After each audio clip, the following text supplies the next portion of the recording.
Pistol सारखं दिसणारं बनावट pistol सारखं दिसणारं बनावट येते, पण लायटर आहे. आणि आरोपीच्या संशयित यांच्या तक्रारीवरून देखील उमेदवार यांच्या विरोधात त्यांना धमकावल्या प्रकरणी आपण गुन्हा नोंद करीत आहोत. सर, आणखी तो प्रकार काय झाला? ते कशासाठी आलेले होते? प्रचाराला? उमेदवारांचं असं म्हणणं आहे त्यांच्या फिर्यादीमध्ये त्यांनी तक्रार दिल्याप्रमाणे की ते त्यांच्या नातेवाईकाच्या घरी वाढदिवसाच्या निमित्त कार्यक्रमाला गेले होते आणि त्या अनुषंगाने तिथे उपस्थित असलेले जे हे संशयित आहेत ते शिवीगाळ करत होते. ते त्यांना समजावण्यासाठी गेले आणि त्यांच्यामध्ये त्यांचं वाद झाला आणि त्याच्यातून हा प्रकार घडल्याचं प्रथमदर्शनी लक्षात आलेलं आहे.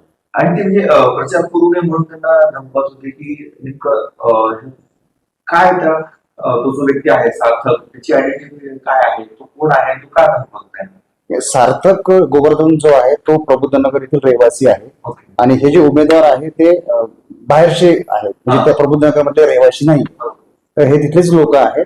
तर जे संशयित आहे सार्थक गोवर्धन याच्या म्हणण्यानुसार की ते आम्हालाच मतदान करा अशा अनुषंगाने ते त्याला बोलत होते. त्या अनुषंगाने त्यांची भांडण झाली असं त्यांचं विरोधकांचं म्हणणं आहे.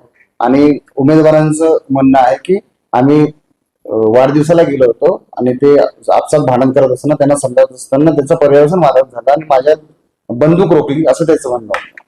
सर, ते सिद्धार्थ लोंढे त्या प्रकरणात त्यांचे समर्थक वगैरे आहेत असं काही? त्या दृष्टीने उमेदवारांनी त्यांच्या तक्रारीमध्ये नमूद केलं आहे की ते प्रकाश लोंढे समर्थक आहेत.